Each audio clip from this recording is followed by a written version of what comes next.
Hey everybody, I'm here with the David Medina, who is running for governor. Yes, ma'am. First question in order.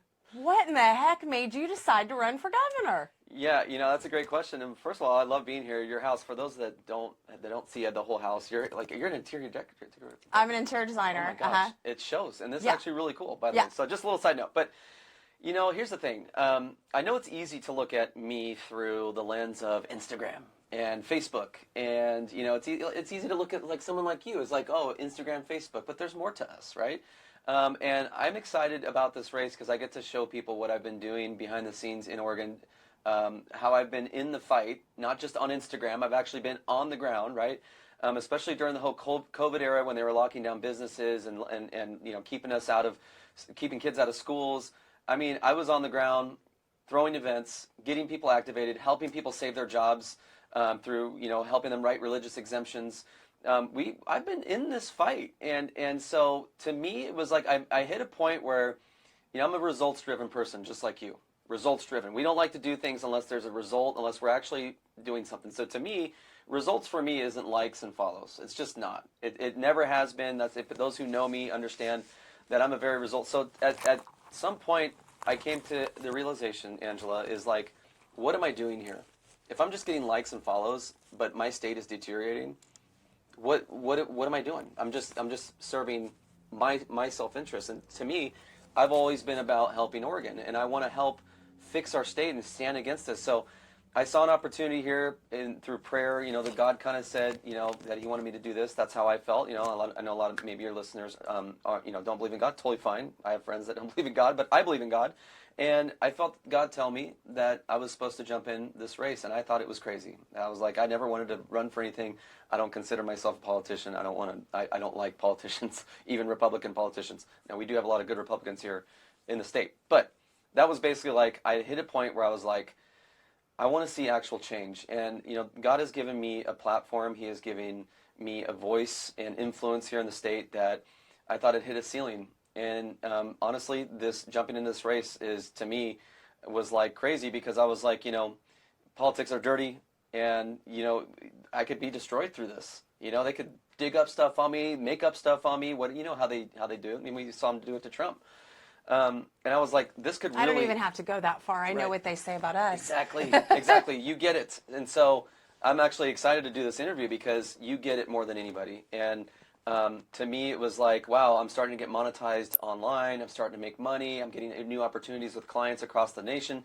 And it's like, it business-wise, it doesn't make sense for me to be in this race. But it's the right thing to do, in my opinion, because our state needs to be turned around, and it's now or never. And so that's where I'm saying it's now or never. People can't afford another 4 years of these Democrat policies. They just can't. And so I want to raise a family here. Me and my future wife want to raise a family here. She's in the room. She's in the room. Beautiful. Looks a lot better on camera than me. But we want to raise a family here. I know a lot of people want to raise their families here. And a lot of people want to return to the state. And so I'm just like, I just felt a call to get in this and really go at it and really try to create change. And that's why I'm in it. Wow. So when it's an uphill battle, right? The first battle is the primary. So when you think about some of the responsibilities of what you would as a governor, what would be your priorities? Yeah, I love that. Maybe three of them. Yeah, and I know that the political answer is like, you always talk to your political advisor and they say, find 3 points to hit on. Well, Oregon is such a mess, it's so hard to narrow it down to 3 points. Now, I can if you want me to, but there's so many issues. I mean, we have education, affordability, livability, public safety, homelessness, businesses leaving the state. There's so many things that is crippling the state. There's so many things that are crippling us as Oregonians. The bottom line is, my 3 points are, if you had to nail it down, is I want to get back to putting Oregonians first again. I want the Oregon citizen, I don't care what your political background is, what your religious background is, the Oregon citizen, I want them to be put first again at every single level of government and every single institution in the state. Education. Are our kids being put first? No. Ideologies and radical left wokeism is being put first, and our kids are being put last. And you're seeing the results of that. Our test scores are the lowest in the nation. Some of the lowest in the nation. Our kids are, I'm hearing from teachers every day, I'm sure you are too. teachers are like, our classrooms are out of control. There's violence. There's like, the kids run the schools now. So the educators don't even feel empowered. Common sense is not common in Oregon. Exactly. Yeah. Exactly. And so, you talk about like affordability and livability. I mean, how many people have we run into, Julia, where, it's like the single mom, and it's like the family that's like, yeah, we're living paycheck to paycheck. Both parents have jobs, can't really spend a lot of time with the kids. Some of the older kids are raising the younger kids. And it's hurting them. It's hurting our families. And so it's like, at every turn, the Democrats, and I say the Democrat elites because I want to make sure we're clear. There's a lot of Democrat voters who are not okay with the direction of Oregon. A lot of them support me, and a lot of them support my work, and a lot of them support you too. And they are not in agreement with the direction that their party has taken the state. And I'll just say, people at every turn, the Democrat Party, if they can't tax us to death and make it harder for us to live, they're driving out our businesses, or they're using our tax dollars to, what are they solving, Angela? What are they solving? Is the homelessness getting better? Is education getting better?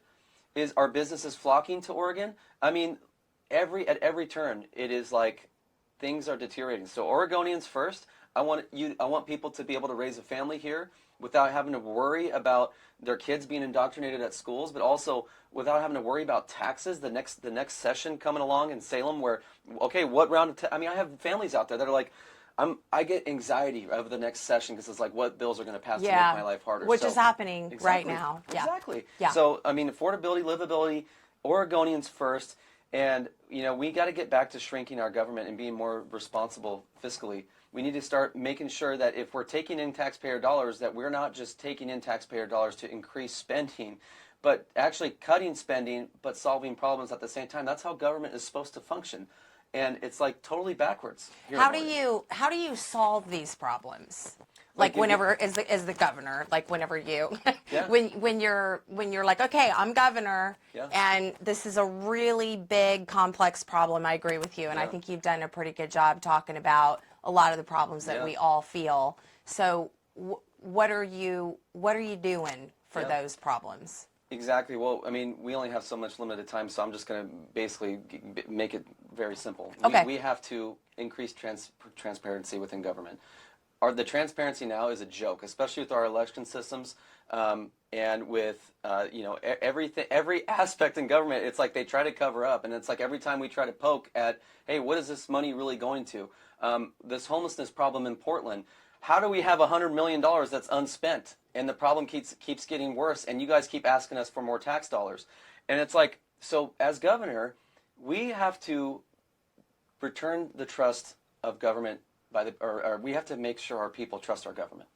And so I'm going to make sure I do everything I can to increase transparency across every level of government, and in places where I'm blocked out, where my executive privileges kind of end, I'm going to make sure that I'm putting things in place that increase that transparency, because, Angela, we have to have people trusting their government again, and they don't right now, and that's part of the problem. So increased transparency. I also want to rid a big thing that's going on right now across the nation. You're seeing it, and I know we all know it's happening here in Oregon. All the fraud and the abuse, all the wasteful spending, all of that has to be rid out. And I'm telling you, the people that are knowingly misspending our tax dollars need to be held accountable. And so we don't just need to solve these problems. People need to be held accountable for what they've done to our beautiful state and our beautiful cities. So as governor, I'm not going to be beholden to lobbyists and big donors. Hey, get off the backs of our friends over here, or we're gonna bounce you in the next election. I'm only answerable to the people of Oregon. And so what I'm going to do is everything in my power to return power back to Oregonians, put them first, and make sure that their government actually starts working for them. I mean, I know that's a crazy concept, but our government is supposed to work for us. It's not supposed to work against us and tell us how to live our lives. And they're even going as far as to saying, we should be in charge of your children, right? House Bill 2002 says your children don't even have to notify you if they want to change their gender. I think that's wrong. And I think that our government is out of control. So as governor, you're going to have one of you in there. You're going to have one of the people in there that are actually going to solve the issues. And that's why I'm excited about my campaign. All right. I'm going to switch gears for a second. There are some questions I'm asking you that I'm asking all of the candidates that I'm meeting with. Some of them are special to you. So I don't know if you know this, but the Northwest is leading the Nation and Citizen journalists, which is pretty cool. That's cool. So like we're part of that, and we're the early people that are part of that. And so in that context, I feel like there is some advantages that you and I both know that you have as a result of running for office, because you've built a good platform, and you've built trust among people that are following you. And also you're great at content. Like, it takes a while to figure out what you're doing with lighting and sound and, like how you get things across in your studio and so forth. So how do you think that social media is going to impact this particular election? Maybe old school people don't see this yet, but what's your theory on this? Well, I think you'll like this. It's nice to see Salem catching up to us, by the way. They used to criticize us. I don't know about you, but I've been doing this since 2017, this online thing. And, they used to criticize me. They stayed away from us. They didn't really, I don't know that they criticized me. They just sort of stayed at a distance. Yeah. They criticized me. They discredited me. Well, and you went into the Capitol, though, and stormed it, didn't you? So maybe that. Didn't storm No, the I mean, whenever people went in, whatever they called the storming the Capitol. Yeah. So if I stormed the Capitol, if I stormed the Capitol, I wouldn't be running for governor. I walked in an open Capitol, got there late, didn't see any violence when I got there. If I would have known what was going on, wouldn't have gone in there. So no, I didn't. No, I'm storm talking the about. Capitol. No. I'm talking about Salem. Oh, remember that whole didn't storm that Salem? either. Yeah. Do you remember whenever they were saying people came? I should say that differently. Let me say that. You're differently. okay. You're okay. I totally. When there was something about, there was a lot of people who went into the Salem Capitol whenever they had it locked down during the lockdowns, like, this is our Capitol. We want something to say about what's going on. And I was under the impression you were also in that group. Yeah, and so when you have fake news like we do here in Portland, you're not going to hear the full story. It's pretty common sense, like you talked about earlier. If I would have stormed or put hands on police or fought police, I would have had charges brought against me. Sure. Right? And so there's video everywhere. And it's so funny that the news, and this is a big problem, by the way, the media enables the Democrats' failures. They're part of the problem. And so I will not go hard on them. I believe in our First Amendment. I believe in the freedom of the press, but what is happening is propaganda in Portland. Let's just say that flat out, and I'm not afraid to say that because it's the truth. In Salem, I was there with my daughter. It was initially just a protest that was, someone called a protest, parents did, to protest kids being kept out of school. And so I brought my daughter there because kids were out of school for 2 years. Right. And so I brought my daughter there and to protest. And I'll be honest with you, I've been outspoken against them from the beginning. There were some bad people there that were doing some pepper spraying police. Never stood with those people. That's not what I stand for. It was the same thing happened with J6. It was a guilty by association. And so it's just all these narratives that these people use to try to keep people like me silent and try to keep people around that are around me from supporting me. And I'm just going to tell you, it's not working. I mean, our campaign is on fire right now. I'm humbled to say that because I have put in the work that people see that I really am going to come in here and make change, that I'm actually a good candidate and a legit candidate. But the Salem one, as a leader, I was up front, right in the police. I was actually trying to stop people from going in. And you're not going to see that. The news isn't going to report on that. They're just going to say, well, David was there, and so he was part of the people that stormed the Capitol. I wish they would actually do their job and get to the bottom of this stuff instead of just smearing me. But it didn't work, Angela. People see through it. I have people of all political backgrounds that support my campaign. They know who I am. People here in Oregon know who I am. And so you asked the question about social media. Social media is not going to win this election. You need to know what you're doing. And I'm proud to say we have a rock star team at every level.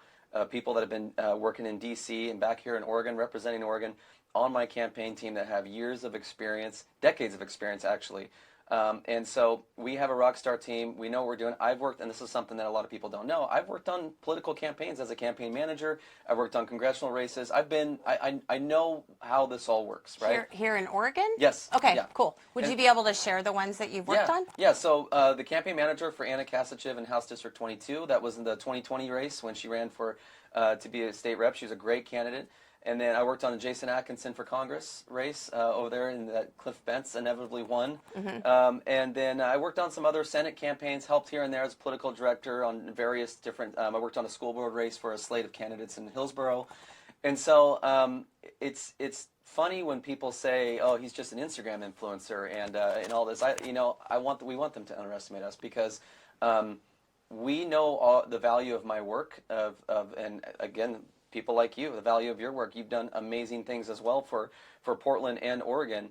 But social media, it does help. But I tell you, my connection with the Oregonians, and I think you can speak to this as well, it's people like in Salem and the political pundits who are out of touch, all the people that are the reason why we keep losing to the Democrats, they'll say things like, well, he's just an Instagram influencer, doesn't have the experience, doesn't have, where's he qualified at?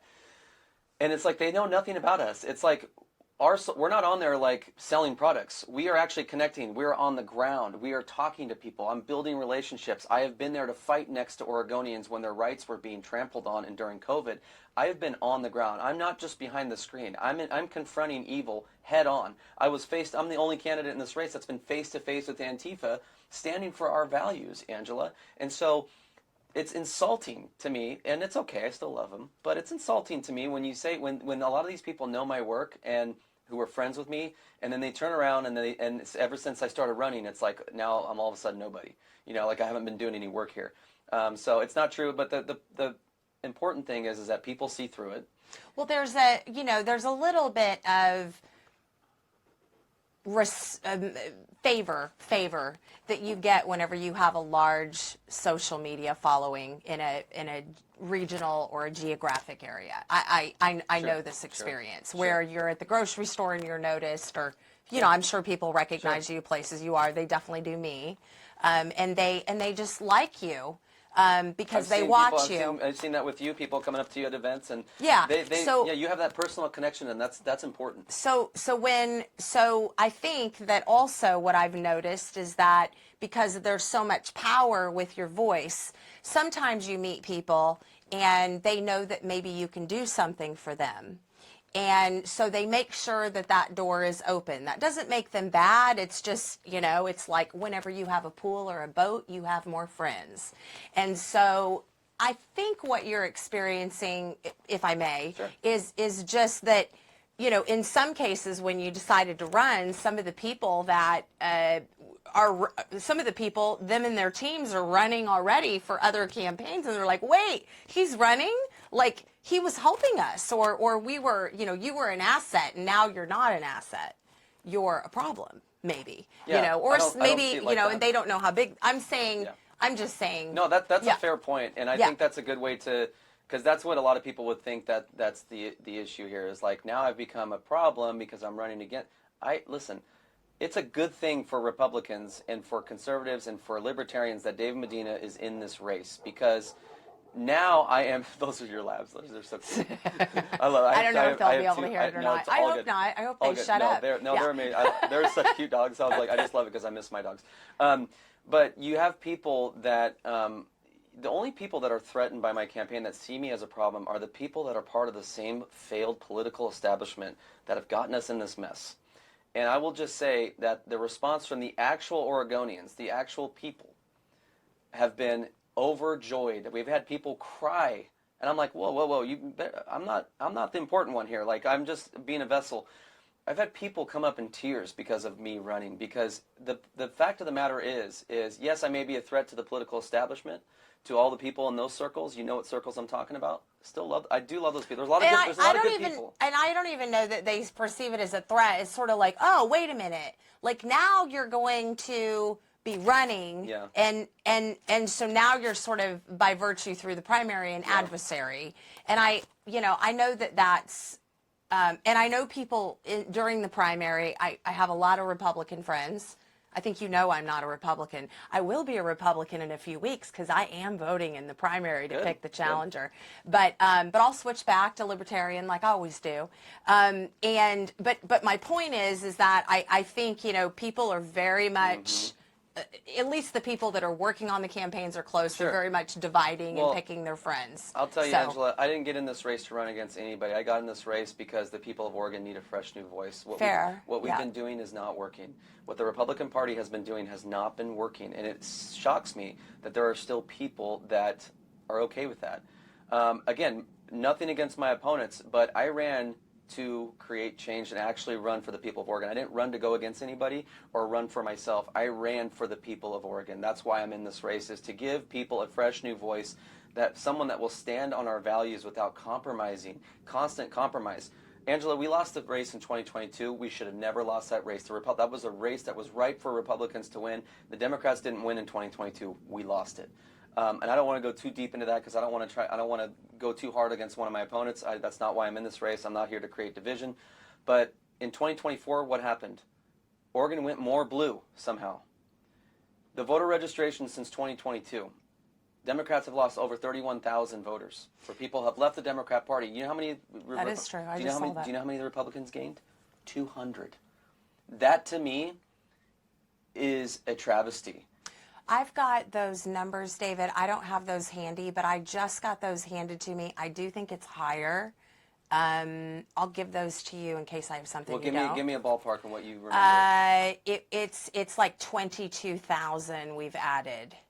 That the Republicans have added. I'm not a Republican. Well, but that's not what I saw. But if that's true, I will let's go off of that. Let's go 22,000. No, it's okay. I'm going to get you the actual breakdown of that, and that came from some state official. It was only a couple hundred. Yeah, I think it was only like 110 last month, but because my thing was I was just looking at it because I wanted to talk to people about changing from NAV or whatever they are so that they can actively be part of picking the right choice to fight against the status quo. Absolutely. That's our job. Absolutely. Well, even then, though, with how bad Oregon has gotten, even that number is unacceptable to me. Though we should at least be at that 31,000 or more. There should be more.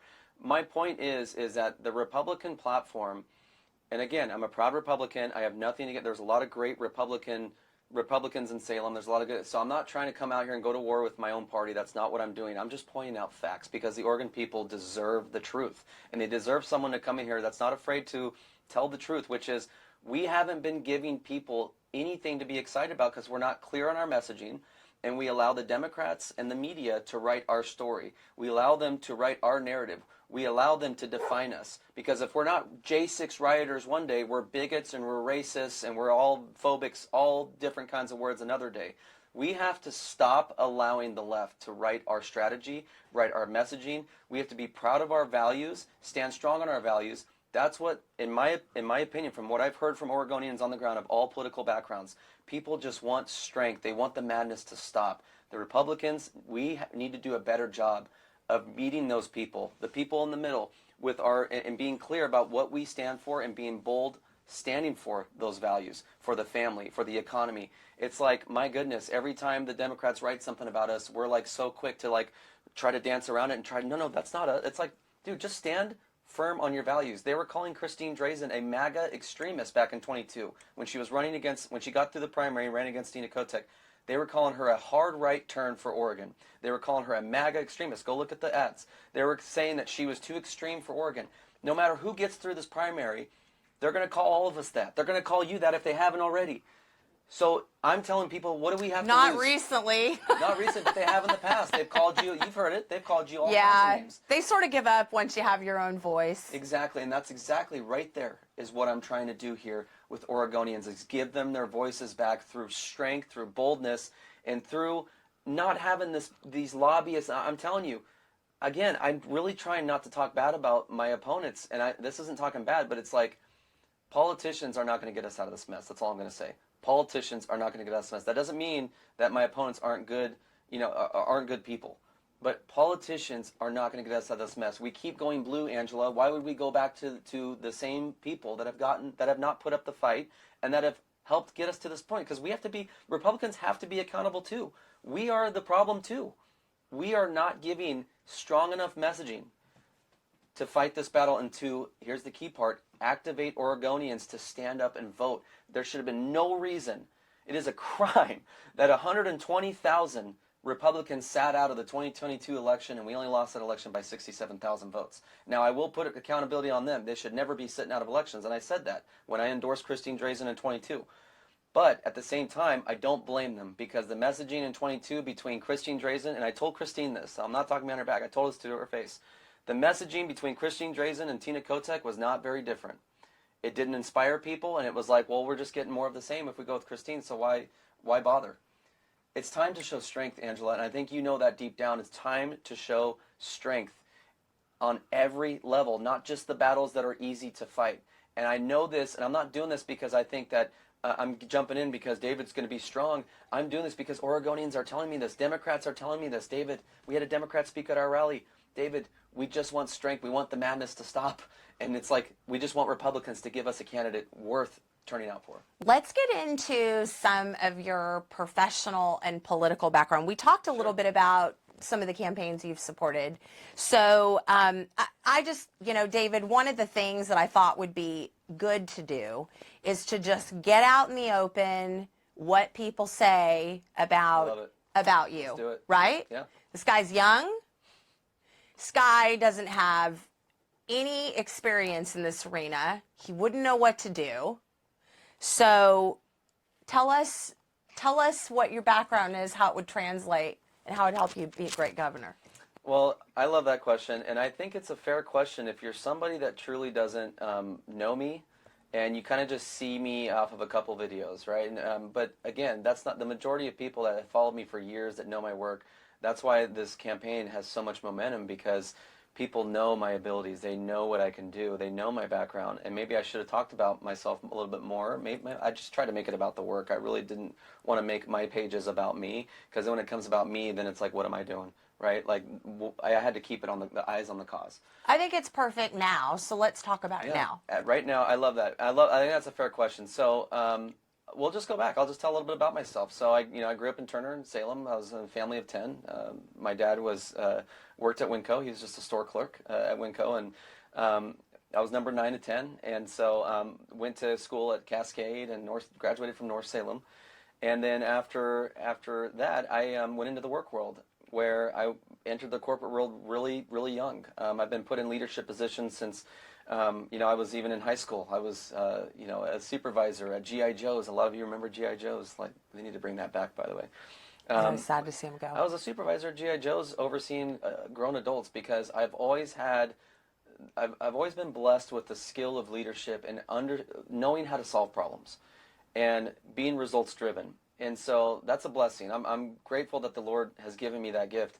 And so I carried that into my adult years. I was a regional manager for a security company, managing employees, 20-plus employees from here to Seattle, town and country markets in Seattle, and Whole Foods markets here in Portland and Seattle. I've worked downtown. I've been on the ground working next to the homeless. I've worked with troubled youth my whole life. I used to work at McLaren, worked with kids with disabilities. So it's not, I have the experience needed to run the state because I have been in the thick of things. I had a daughter very young, got full custody of her when she was 2, raised her whole life basically by myself, right, with almost no help, no child support or anything. And so I understand what families are going through. I understand what the homelessness is going through. I understand what people that are hurting in Oregon. My business was affected during COVID. And so, I started my own marketing business back in 2019, 2020, working as a sole proprietor before forming it into an LLC, Ease Marketing Group, which is my business now. Built that from the ground up. I employ 3 to 4 employees right now. And we have, some of the best talent that come to us around the nation. Benny Johnson, David Harris Jr., a lot of people that have been connected to the Trump campaign and DC that come to us to help manage their media. So I have been in the business world, I've been in the political world, solving problems, building teams, and my track record of success proves that, that leadership that is needed in the state now, or leadership that I've displayed in my life, can translate easily to running the state now. And to be honest with you, to run the state, it's not that hard. A lot of this is just common sense, Angela. A lot of this, if I need political experience to be qualified for this, or age, how's that working out for us right now? Look at our current governor. Look at our Republican Party. Why isn't our Republican Party becoming more influential? Why are we losing influence at the time where we should be gaining it, while the Democrats have been destroying our state? So I think it's fair. I think it's a fair questions to ask. But I think if you really think about it and you really get to know me, you'll see why I'm the best candidate for this, why I'm the best choice for this, because I will actually, what it's going to take is someone that's going to come in there and do what needs to be done. Get out the corruption. Identify the corruption, get rid of the wasteful spending, actually put Oregonians first again. Who do you trust? One of you who's been on the ground? Where's the first place you're going to look? Or where's the first place to look? Just general area. You don't have to call people out. I mean, I'd like you to ask me that question, but I'm kidding. But go ahead. Look, as far as what, where the wasteful spending? Yeah. Where are you going to go for the corruption or the wasteful spending where first? do we start? I mean, we could start at any level. I mean, let's just Where are you going to start? Like first 100 days? I mean, I want to start everywhere. We're firing everybody in the Tina Kotek administration, but I want to start. I don't want to just focus. We have to focus on many things. A lot of things are wrong here. Education. How did we get $6 billion of federal COVID relief fund and nothing to show for it? Where did that money go? Where is the money going in the homelessness crisis? And our good friend Kevin Dahlgren has done an amazing job of exposing the homelessness industrial complex here in Oregon, here in Portland. And then now all of a sudden, whoa, we got $100 million of unused funds we just happened to find. There is high levels of corruption going on at every single level, Angela. And so it's hard to say, I'm just going to start here, because we have to start everywhere. We have to get rid of this wasteful spending, this corruption, I mean, that's why Christine Drazen opened up a tip line for waste, fraud, and abuse. Because it's a big issue, and where they're starting to uncover it across the nation. They're doing it across the nation. They're doing it here. If they're doing it in Minneapolis, Minnesota, they're doing it in Portland, Oregon, because it's not hard to see when you see problems getting worse, and then they're taxing us on top of that over and over and over. So yeah, I mean, I would go into transportation. Where's all that money going? How are roads not getting fixed? Why are projects taking Consultants and PLAs is most of the answer. So we get all of the things that are in there that are dragging our systems down. All of the people that are getting rich at the expense of the Oregon taxpayer while we suffer for it. I mean, we're literally paying for our own takeover. We're paying for our own demise. We're paying for it. We're paying for illegal citizens to be funded. And I gotta be honest here, because again, I'm not here to attack, but I'm here to tell the truth here. And I'm not going to call names, but really look at people's voting records. Look at what people voted for. A lot of Republicans voted with the Democrats on some of this funding. I want to know where every single dollar of our taxpayer dollars is going to. And I want to know why we keep having to pass like the transportation tax bill to fix our roads, when we all know the funding's there to fix what we need to fix. Because 55 cents of every dollar collected is going to service debt, because the public unions are spending more money, David, than, I mean, to enrich. We're enriching people with money we don't have, and we're pulling it from the private class. It's not equal, and at this point, we can't give anymore. That's exactly. It's interesting. I think honestly, you should get in this race. I'll drop out if you run right now. No, it's just it was interesting because earlier I was deciding if I wanted to say something, but we were kind of talking about Democrats. Like, I hate that word. Not because I don't like. I don't say Democrats. I say Democrat politicians. Yeah, I'm very careful on what I say there, because there's a lot of great Democrats out there. But I'm saying I don't like the word because it makes people feel like they're at home, or it makes people feel like they're not at home. Kind of like the word Republican, which they've done a really good job making it a pretty bad word in my city, in Portland. And I say that being that I come from a conservative family in Indiana. I mean, I'm the most liberal person in my family. You know, people ask my father, is she a Democrat or a Republican, Tim? And Dad says, well, here, I'd say she's probably a Democrat. In Portland, I don't know what she is. She says she's a libertarian. Yeah. You know, I mean, it's sort of like that. Yeah. But anyway, I don't think that what we're actually pushing against is Democrats. I mean, it's sort of like value for people, like social programs. We need a mix. I don't think either side is ever 100% right. Boom. But I think that when we're looking at there not being balance, or we're looking at this idea that one side of the government keeps enriching itself, keeping us out of the loop. People not being civically involved is part of the issue too. But we're not giving them a reason to get civically involved, because it's so our messaging is so bad. Messaging is bad, but we're also not running the best people that are inspiring people, that are being clear about their values. That's why I'm excited about my campaign. 100%. We have to be clear about what we stand for. We have to stop watering down our values, because then what that does is that creates apathy, and it creates more. It enables the Democrats to get more brave and more loud, and they are not that. When I say Democrats, I want to be very politicians, clear. Democrat politicians, said, Democrat elites. Okay, I want to be very clear, because there's a lot of Democrat voters here that my beef is not with the people of Oregon. Supermajority is what you're talking about. My beef is with the elites and the powerful, the Democrat politicians that have just absolutely nosedived Oregon into the ground. That's where my beef is. So when I say Democrats, that's what I mean. I want to be very clear. because this is not a Democrat versus Republican issue in Oregon anymore. This is not a left or right issue. This is a good versus evil. It is not. It is evil when you teach kids and indoctrinate kids to change their genders without their parental consent. It's evil when you throw money into the homelessness. There's nothing compassionate about letting the homelessness suffer and then supplying them with needles and pipes just to stop the spread of disease instead of solving the problem itself. It's evil to sit here and tax to hell and back and to oblivion me and you and the average Oregonians that are just out here trying to make ends meet. It's evil to throw a $4.3 billion transportation tax bill when the money's already there to solve it and you just want to tax us more to pay all your NGO buddies. That's what's evil. It's good versus evil. It's right versus wrong, Angela. We are so past Republican versus Democrat, and this is why I decided to get in this race. Because honestly, I'm going to obviously call out the problems the Democrats are, that the majority of Oregonians that I talk to don't agree with, but I'm also going to hold my own party accountable for not being there to fight the fight they should be fighting. We're like fighting a 2010 fight, and it's 2026. The Democrats are playing for keeps. They're all in. We need to be all in too. And that doesn't mean we're all in like where we start committing violence. We're not like the radical left. We actually going to come in, be compassionate, right? I love what you just said about that compassionate, balanced approach to these different problems. Because we have all these people in our state. Yeah. Like when I moved here in '96, I loved it here. It was the most beautiful liberal place I've ever been in my life. And liberal values to me means that I don't really care how you want to live your life. I may live my life, religiously. I may live my life spiritually. I may live my life however that looks. Doesn't matter.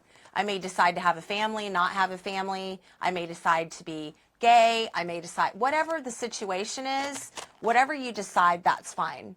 That's not really my business, but I get to live the kind of life I want to live. Yeah. So that I can do well, and so I can prosper and I can be happy, Well, and that's what I want for Oregonians. I love that about you specifically, and I talk about this with Julie all the time. Is like I like what Angela is doing because even though maybe you don't believe, you're not a Christian. You said you're not a Christian. How is Christian defined? Do I have a relation with God and Jesus? Yes, I do. Okay. But at the same time, do I go to church and do I talk about it a lot? Okay. No. You don't have to go to church to be a Christian, but it just helps water the soul. All I'm saying is what I like about you, Angela, is that you truly do look at all Oregonians, and I believe people even on the conservative side, and I guess on the MAGA side, if you want to say, it's like, and then there's extremes on both sides. And to me, I like seeing people like you and Haley West out there, who's out there actually just trying to solve problems and looks at all people with respect and dignity. That's what we need to get back to.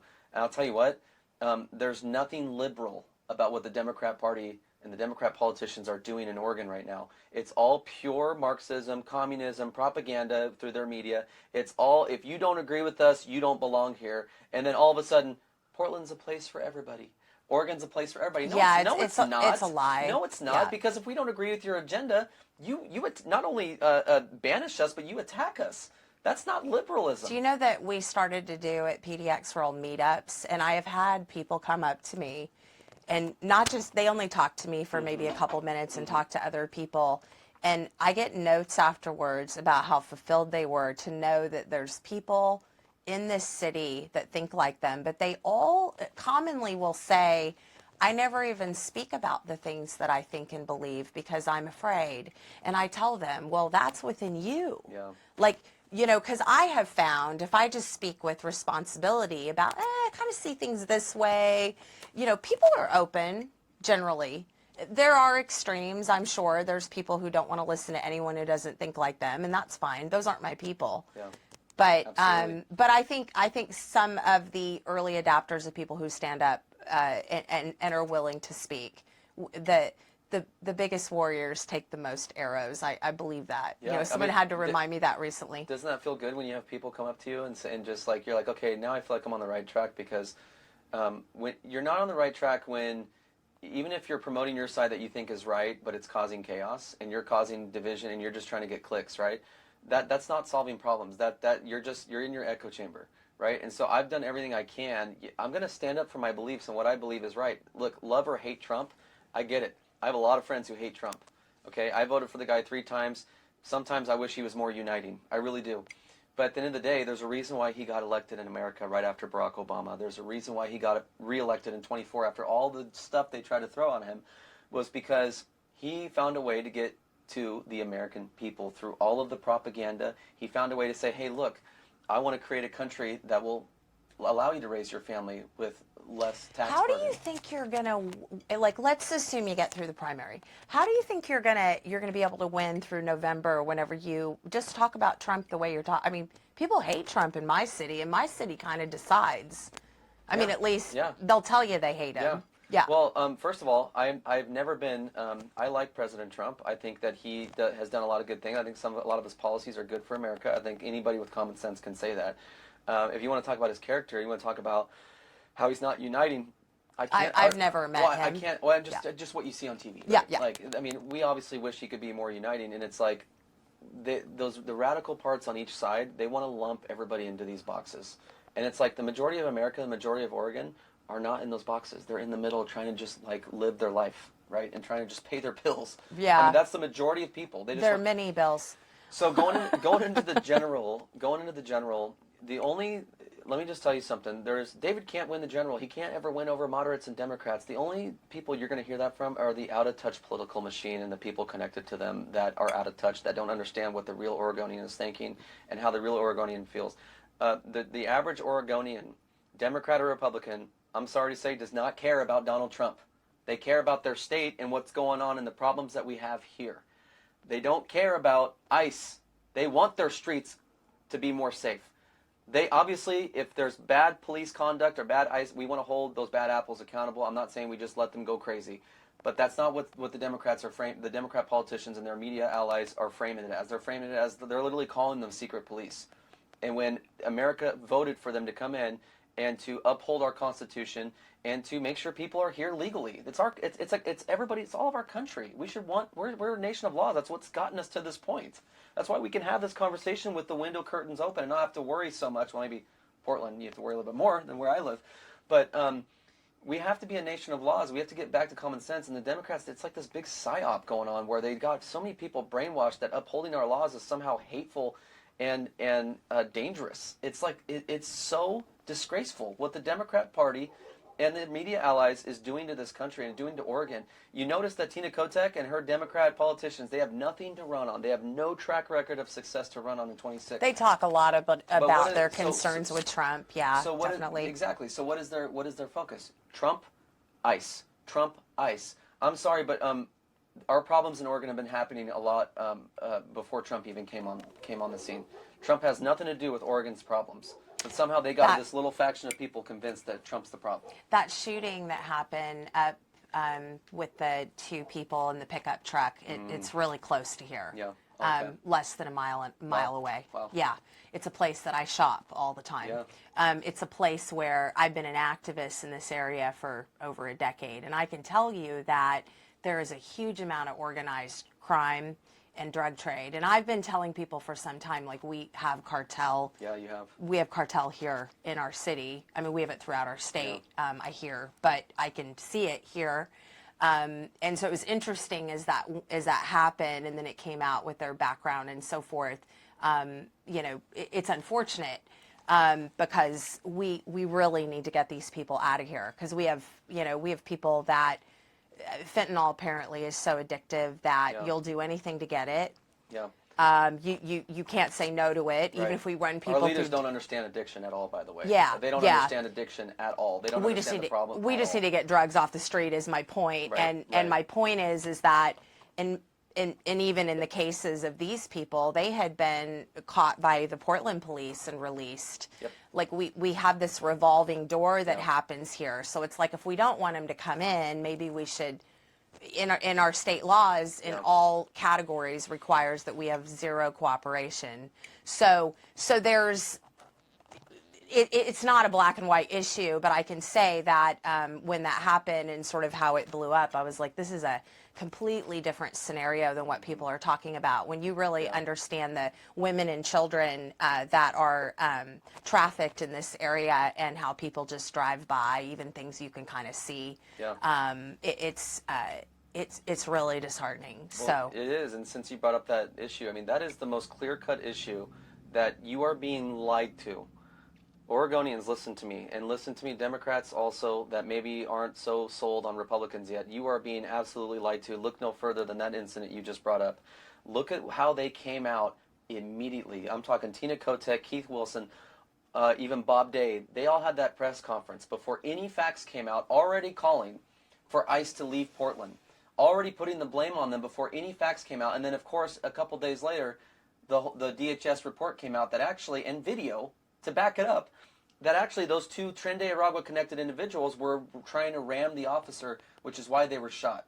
Yeah. That's the problem. And then the other problem too to criticize the Trump administration, at least from my perspective, is you come into these sanctuary cities. Can we just focus on people that have crimes and are felons that don't have citizenship? Can we get these people out of here first? The people that have been, dropped off at our jail in Multnomah County 12 times and say they're underage, but they have a beard and they say they're underage, so the laws make it so these guys can keep doing what they're doing. Like, can we get them out of here? And then that 20 or 30%, and then, because for me, I just feel like we get a little bit more cooperation. So I'm not in charge, I'll kick back on that a little bit. Why weren't we calling for that the last 4 years under Joe Biden? Because ICE was doing the same thing in this area. The only reason why you've seen the rhetoric increase is because Orange Man is in the Oval Office. That's the truth. Because I'll tell you what right now, and I've worked in the Hispanic community. The ICE stuff was happening way back before 2020 here in Portland. Like, they were damaging that area down off of Moody. Antifa's been, I'm using that term loosely, as you know, it's hard to use that to blanket everybody, but basically people that were going and protesting, spray painting, damaging. The ones that got their cases dropped, but they still want to call me a rioter for peacefully protesting, yes. Fair. I had to throw it in there.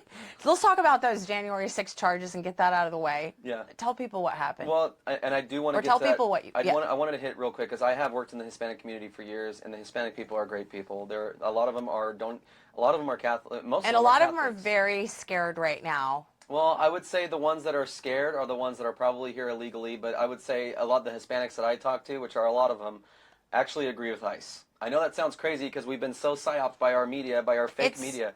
But let me just tell you something. The only people that are afraid of ICE are the ones that are here illegally or have family members here that are illegally. And I get that. I understand how that's a little bit frightening, but they're scared for the wrong reasons. They're scared because the media has told them they're going to come deport them because they're brown. There is a psyop happening here from our media, from our Democrat politicians that are instilling fear and manufacturing this fear into people. It's wrong. The Hispanics that I talk to say we actually support ICE. We love this state. We love this country. Those are the forgotten Oregonians that we and I know what you're saying with the whole, can we just get the bad people out? I agree with that too. I also agree there needs to be a compassionate approach for people that have been here a long time that haven't committed crimes. There needs to be a solution. The Trump administration has actually created programs to fast track citizenship for people like that. And so you're not going to hear that because the agenda is ICE bad, ICE secret police, Gestapo. And so it's hard as us Republicans here in Oregon to go against that because it's like, I'm telling you, this is the oppression that we're all under. That's why it's going to take me to break this, and a candidate like me, because our Republicans aren't even fighting this issue as strongly as they should. What is happening to our federal officers from the rhetoric of the Democrat Party is criminal. The way that they're putting targets on our federal officers' backs. It's not right. And I will stand there when there's police misconduct, clear police misconduct. I will stand there and ask for that officer to be held accountable, Angela. But that is not what is happening right now. They are instilling fear. The Democrats have no record of success to run on, so it's all Trump bad, and ICE is, ICE is the Gestapo. So, so I will just say this before we get to January 6th, real quick. You said, how will I win the general, and how will you get Democrats to support you? They already support me. They support you too. I have tons of Democrat and Libertarian and non-affiliated But to be fair, I mean, because we were talking a little bit about, they support me. Like, you were doing a lot of, before you decided to run, you were doing, things in Oregon too, but you were doing a lot of kind of like national news, pay-per-click stuff, you know what I mean? Sure. Like, so that was very like conservative media. Like, I'm hesitating to use the word clickbait. Please forgive me. It's Nope, because I can't think of the right you're word. totally fine. I totally get what you're saying. And again, I think that's a fair point.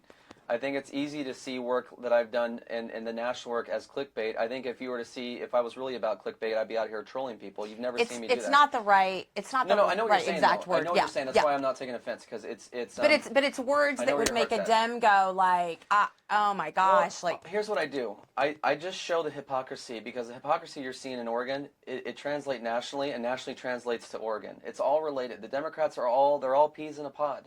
And so it's important for me to share national news, because look at how the national news is affecting Oregon now. That's the Democrat platform right now, is national news. Is Trump, Trump, Trump, Trump, Trump, ICE, ICE, ICE, ICE, ICE. When are they going to start talking about the issues in Oregon? Yeah, So, I just want to talk about the issues in Oregon. I know what you're saying. But to be fair, when our Democrat elites here in Oregon and our Democrat politicians, their whole platform is about national politics. And so it's good to inform people about what's going on nationally, what's going on in Congress, what's going on Capitol Hill, and the bills that are being passed there, and the deception that's happening there. People, I've always thought that Oregonians, yes, we need to, and that's why I really appreciate what you do, because you really do focus on Oregon. That is needed.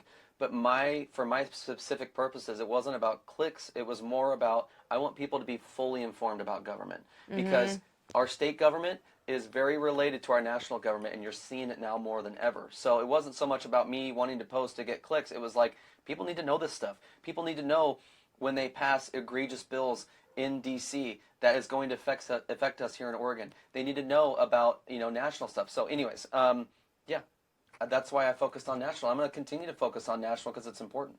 Cool. J6. Yeah. So here's what the question I wrote down. What do you say to people who bring up your January 6 charges? You were pardoned, and who call you to MAGA? Yeah. Well, those are, I'll just tell you, again, you have your political sphere, right? Those are and I'm talking media, politicians, and the people around the politicians. And then you have the actual Oregon people. Yeah, which is a much bigger circle. Which is a much the average Oregonian that's not in this little political sphere, which is not the ones that are like, oh my God, like I don't understand. We'll talk about that later. But what I'm saying is, the majority of Oregonians don't care about January 6th. Do you know what the majority of Oregonians care about? How no one's been held accountable for what happened to our city in 2020 when these anarchists took it over. And not only did Portland enable it and enable violence against our cops, against our police officers, but they actually dropped cases of actual rioters who committed violence. That's what the Oregon people care about. And see, we're under this psyop. And I have to say, I don't think you are, but I think that the closer you get to that political sphere, the more your opinions get revolved around what these people who don't matter think. And I say the Democrat politicians and the Republicans in there as well, they do. I'm not talking about my opponents. I'm just saying the only people that care about J6 are the people that are out of touch, the media, who use it against us to keep us silenced and keep us supporting a candidate like David Medina. But the majority of Oregonians don't even care. There are Democrats that they don't even care. I had a hard Democrat, at my table at the Reagan dinner, because people know who David Medina is. They know what I stand for. They know who I am. They don't care about J6 because the media and the Democrats have already shown their hands. They can't even tell the truth about January 6th. They had to doctor Trump's footage to just write that narrative. And so the people of Oregon. So I know those two quotes that were put together. Yes, I know what you're saying, and I know it's easy. The closer you are to the political sphere in Salem, the more the J6 stuff is going to worry, because Republicans have allowed Democrats to write our narrative, to define who we are. But the actual average Oregonians could not care less about January 6th. I wouldn't have jumped into this race. You don't think we didn't think of that and ran surveys and polls to people about that before I jumped in? The Oregon people don't care. If you go, just look at the comments on the news. When they smeared me when I got into this race, hi, Bubba's. Just go look. Let's give it a second to get him out of here. No, it's okay. He just wants love. He's a lab. Look at. Hi, Bubba's. Oh my gosh, reminds me of Stormy. He's not supposed to be in Yeah, here. labs are so emotionally needy, but I love it because sometimes we are. The political sphere and the media want us to be bogged down on J6, but the Oregon, you know what I hear? Go look on KGW and Fox 12's posts about me about J6. And you will see, people don't care. And they want you to feel like I can't win because of J6. But it's not true, Angela. If that were the case, our campaign wouldn't be on fire right now, and I would not have the following I have in Oregon. I would not have Democrats at my table. Oregon, the Oregon people are tired of these lies that the Democrats and media push to keep people like me and you silent. We're done with it. I'm done with it. They are no longer going to write our story anymore. Their words have no more power. We are taking our state back. And you guys can call us, because if we're not J6 rioters in the general, we're MAGA extremists, just like they were calling Christine. We're bigots. We're racists. We're white supremacists. Angela, when are we going to say enough is enough? When are we going to stand up with courage and say, screw you guys, we're taking our state, look what you've done to our state. You're going to call me a J6 rioter for peacefully protesting? None of my charges were violent? Yet you let Portland nearly burn to the ground, and you're letting federal officers get attacked? Dude, screw you. We're taking our state back. All right. That's my attitude. No. I just love my state, Angela. I love my state, and I'm tired of us all being lied to. You're a fireball. I'm a fireball. I have time for that. Aren't you tired, though, of the Democrats allowing to write our narrative? Aren't you tired of Republicans David, not I picking don't up the think, fight? I don't, because I sit Necessary. here calmly is just my nature at the moment. But it, No, I've seen you but fired there is nobody who has more fire in this state. I mean, I'm not saying I have more fire than anybody, but I'm saying it'd be hard pressed to find somebody with not equal fire. How do I say it? I don't know. I think I understand fire for the state. Yeah. I do. Well, I've seen you display that fire, and that's what people love about you too. Is like you're just real. I mean, PDX real. You actually are real. You just tell it how it is. You don't try to appease anybody. And the most recent example was you read my statement at the Western Liberty Network, an event that I was kept out of. You boldly stood on stage at the risk of not being invited back to that thing and read my statement. And that says a lot. And it's interesting because even the person who made that decision thanked me afterwards. So I think it is never the wrong time to make the right decision. And I always like to sleep well and just do the right thing by people. So it was my pleasure. Well, I want to appeal to you. Did you have another question? I do. Yeah, go ahead. But we're almost done. Sure. Go ahead. I want to appeal to you because I have a feeling you're going to endorse based on stuff that I've heard. Well, I mean, so everyone knows, Jeff said that I'm probably going to we're probably going to endorse, but he doesn't know what he's talking about. Right. I haven't made that decision. I will tell you that if I feel led from, a spiritual perspective, or I feel strongly that I need to do that, my hope right now, David, is that I want to, in this interview series, because I'm interviewing all the gubernatorial candidates. Yeah. I've also asked Tina. I even texted her yesterday. Good. I wish I could see her face when she figures out I have her cell phone number, but I won't be able to know that. But it was just nice. Like, I really do want to ask her some questions. Yeah. But my goal is to allow people to pick the best choice, because I think that we've had a pretty uninvolved citizen base. Yes. I think people have no idea what they're doing. They're just voting for letters. And then if there's I'm very concerned about that. So I'd like to get right now people to register to vote for the person who's going to challenge the status quo, which would be registering as a Republican Party, which they can do online pretty easily. Yes. And I want them to watch these interviews and other things you guys are doing. I want them to make it a point to go see gubernatorial candidates and really make a decision. And not everybody's going to do that, unfortunately, but there are community people that will feel led to do that. I'm one of them. I mean, I'm a hub of information.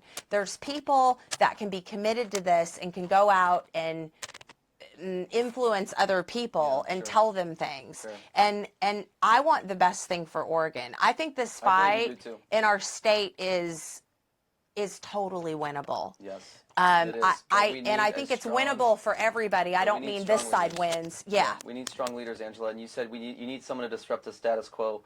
I mean, to me, it's like, first of all, whether you endorse me or not, we're still going to be friends after. I'm not taking this campaign personally because my career is going to be the same after. And I've never, I don't know what endorsement would look like for PDX role. In other work that I've done, I've provided endorsements, but I've never been an endorser. Yeah. It's just not something Well, one that thing I to tend think to do. of, and this is probably, I don't know if you're thinking of endorsing me, but one thing that would work against me in that, if you are, but I think if to take pressure off, you could do a slate of candidates. You could say, hey, I endorse these two. I can endorse these three. I did do a slate of candidates. I have done those in past elections, Yeah. just haven't done one for governor. So, Well, for city council or statewide races. I want to take the pressure off of you. I don't think there's any pressure on you. But I don't have pressure on me, but David. I'm an old woman.